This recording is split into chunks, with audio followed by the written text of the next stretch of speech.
लवणीय और क्षारीय मृदा के सुधार की विधियां, कैसे इसको सुधारेंगे।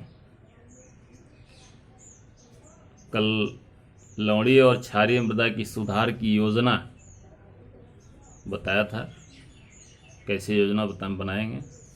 आज हम पढ़ेंगे लवणीय और क्षारीय मृदा को सुधार करने की विधियां कौन कौन सी हैं। तो इसमें आपको 5 विधियां बताया था: यांत्रिक विधि, रासायनिक विधि, जैविक विधि, कर्षण क्रियाएं और अन्य विधियां। इसमें भौतिक या यांत्रिक विधि पढ़ेंगे। इसमें पहला है निक्षालन यानी लीचिंग। इस क्रिया द्वारा हम क्या करते हैं, हम जानते हैं कि लवण क्या है, जल में घुलनशील है। तो पहले हम जल को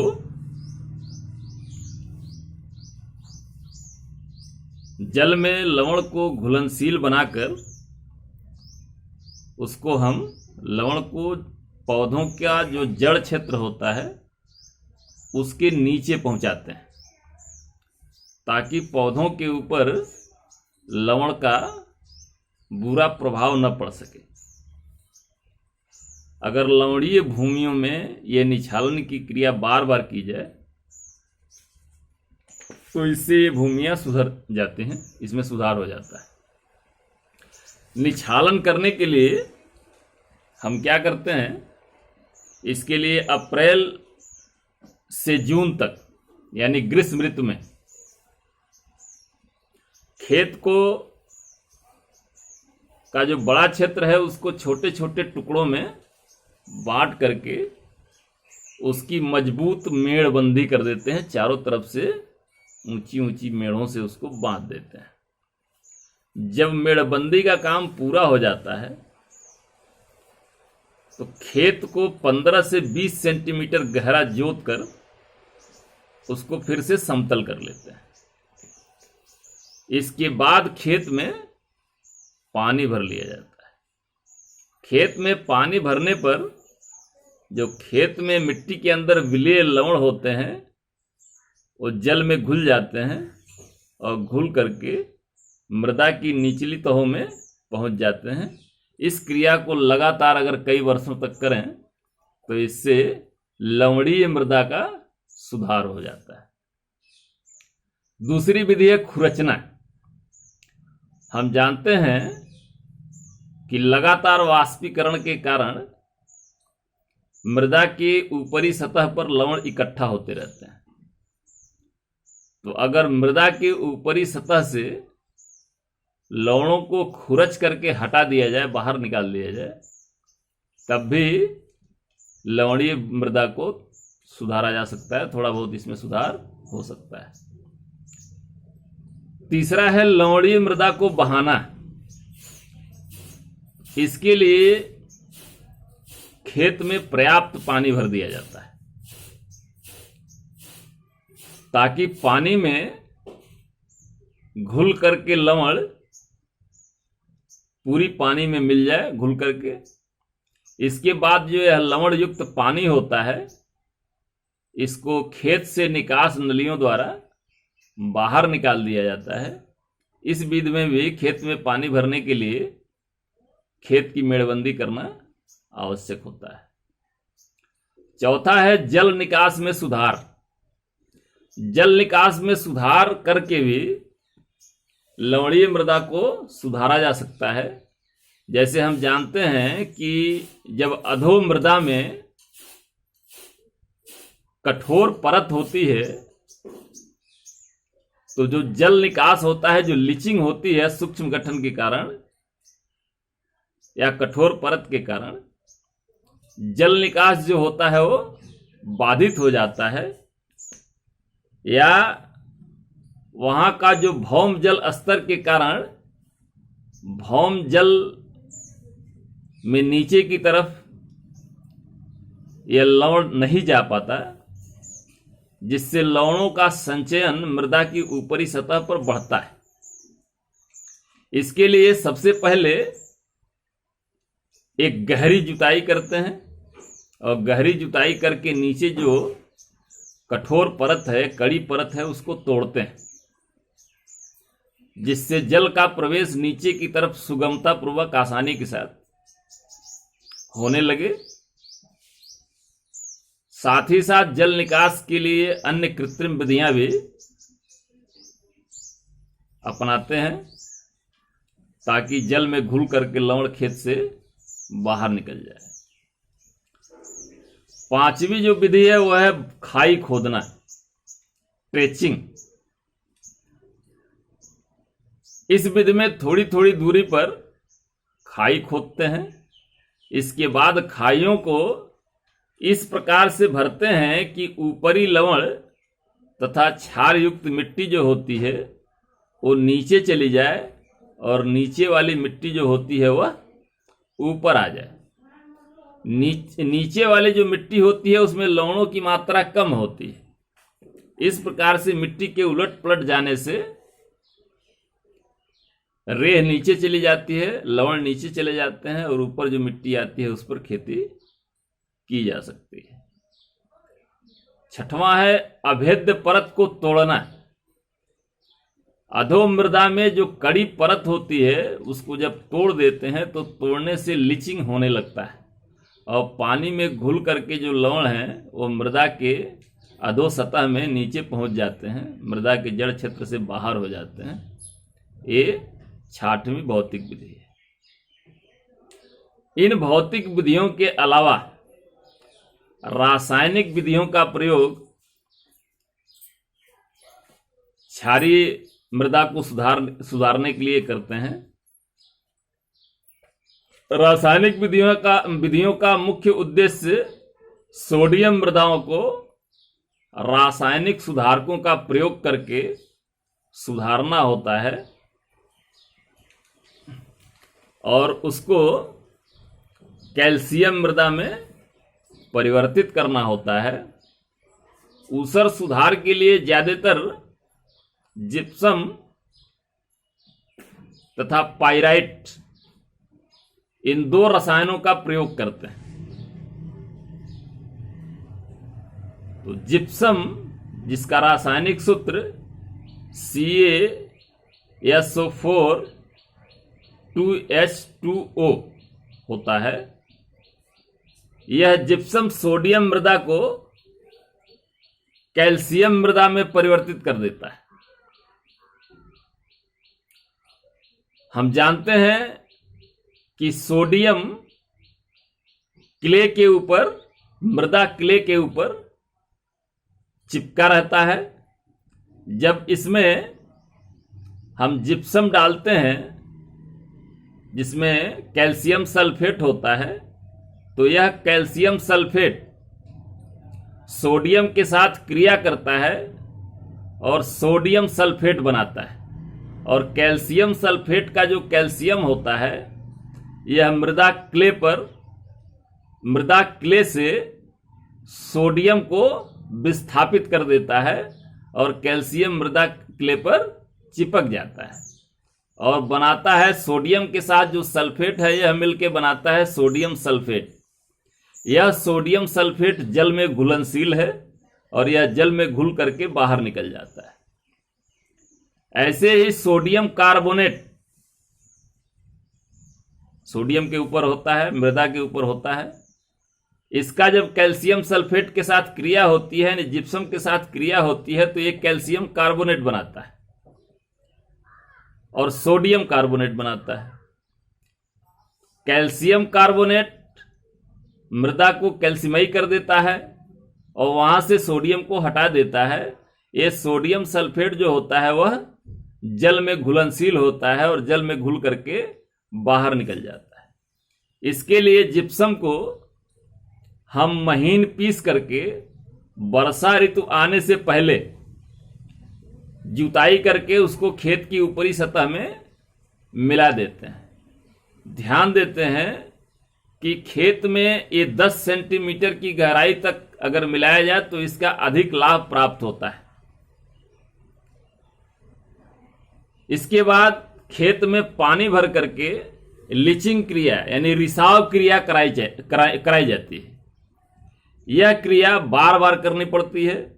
रिसाव के लिए पानी खेत में 12 से 15 सेंटीमीटर लगाना चाहिए, यानी गहरे पानी का प्रयोग करना चाहिए। जिप्सम में 50 से लेकर के 80% तक कैल्शियम सल्फेट होता है। 1 हेक्टेयर को लवणीय क्षारीय मृदा को सुधारने के लिए 400 क्विंटल जिप्सम की आवश्यकता पड़ती है। दूसरा, पाइराइट का प्रयोग करके भी लवणीय क्षारीय मृदाओं को सुधारा जा सकता है। हम जानते हैं पाइराइट आयरन एवं सल्फर युक्त खनिज है। इसका रासायनिक जो संगठन होता है वो फेरस सल्फेट होता है। पाइराइट पानी और वायु के साथ क्रिया करता है और क्रिया करके गंधक का अम्ल और आयरन सल्फेट बनाता है। पाइराइट में लगभग 22 से 24% सल्फर और 20 से 22% इसमें आयरन होता है। पाइराइट को खेत में बिखेरते हैं और बिखेरने के बाद उसे 1 सप्ताह के लिए ऑक्सीकरण क्रिया संपन्न होने के लिए छोड़ देते हैं। इसके बाद कल्टीवेटर द्वारा पाइराइट को भूमि की ऊपरी सतह में मिला करके रिसाव क्रिया कराना चाहिए। साधारणतया जिन भूमियों का पीएच 9 होता है उसमें 5 मैट्रिक टन पाइराइट प्रति हेक्टेयर की आवश्यकता पड़ती है। यह जो फेरस सल्फेट होता है यह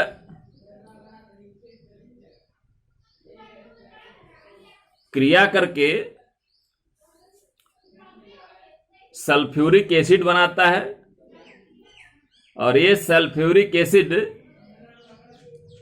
कैल्शियम सल्फेट, कार्बन डाइऑक्साइड और पानी में बदल जाता है। तो कैल्शियम सल्फेट मृदा क्ले पर उपस्थित हो जाता है। ऐसे ही सोडियम जो मृदा क्ले पर उपस्थित होता है उसके साथ अब एक कैल्शियम सल्फेट क्रिया करता है और क्रिया करके सोडियम को सोडियम सल्फेट में बदल देता है। यह सोडियम सल्फेट जल में घुलनशील होता है और यह जल में घुल करके भूमि से मृदा से बाहर निकल जाता है। इस प्रकार सल्फर और लाइम सल्फर भूमि में प्रयोग करने पर जो सोडियम मृदा होती है उसको कैल्शियम मृदा में परिवर्तित किया जा सकता है। दूसरी विधि है जैविक विधि। तीसरी विधि जैविक विधि है यानी बायोलॉजिकल मेथड। इसमें एल्गी, सत्यानाशी और जैविक खादों का प्रयोग करते हैं। एल्गी का जो प्रयोग है इसमें खेत में पानी भर करके उसमें ब्लू ग्रीन एल्गी उगाया जाता है, इसका निवेशन किया जाता है। यह एल्गी वायुमंडल की जो नाइट्रोजन होती है उसका भूमि में यौगिकीकरण करता है, फिक्सेशन करता है। साथ ही एल्गी के मरने पर और सड़ने पर भूमि को जीवाश्म पदार्थ मिल जाता है और कार्बोनिक अम्ल उत्पन्न होता है। ये कार्बोनिक अम्ल मृदा को सुधारने में, क्षारीय मृदा को सुधारने में सहायक होता है। दूसरा, सत्यानाशी खरपतवार का प्रयोग करते हैं क्षारीय मृदा को सुधारने के लिए। सत्यानाशी कार्बनिक पदार्थ का एक अच्छा स्रोत है, इसलिए क्षारीय भूमि में प्रयोग करके इससे क्षारीय मृदा को सुधारा जा सकता है। 1 हेक्टेयर में लगभग 2.5 टन सत्यानाशी का चूर्ण खरपतवार का प्रयोग करना चाहिए। तीसरा है जैविक खादों का प्रयोग करके। ऊसर मृदा के सुधार के लिए गोबर की खाद, हरी खाद, ढैंचा, धान का पुआल, इन जैविक खादों का प्रयोग करते हैं। ये जैविक खादें जो हैं, चाहे एल्गी हो, सत्यानाशी हो या जैविक खाद हो, ये मृदा में जब इनका अपघटन होता है तो अपघटन के फलस्वरूप कार्बोनिक अम्ल बनते हैं और एक कार्बोनिक अम्ल मृदा में उपस्थित लवण या क्षार को उदासीन कर देते हैं और इस प्रकार भूमि की रासायनिक संरचना में और भौतिक संरचना दोनों में सुधार हो जाता है। चौथा है कर्षण क्रियाओं द्वारा क्षारीय मृदा का सुधार, लवणीय क्षारीय मृदा का सुधार। इसमें कुछ विशेष भूपरिष्करण क्रियाएं करते हैं, जैसे बरसात से पहले कड़ी परत को तोड़ते हैं, गहरी जुताई करते हैं, भूमि को समतल करते हैं। फसल बोने के लिए अधिक गहरी जुताई की अपेक्षा हल्की जुताई करते हैं। बुआई हमेशा पंक्तियों में करते हैं। बुआई के लिए मेढ़ और नाली बनाकर बुआई मेढ़ पर करते हैं।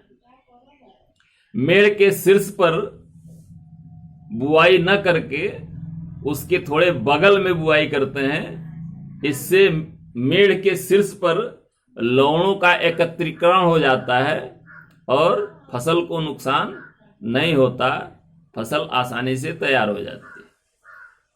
तीसरा है सिंचाई के द्वारा।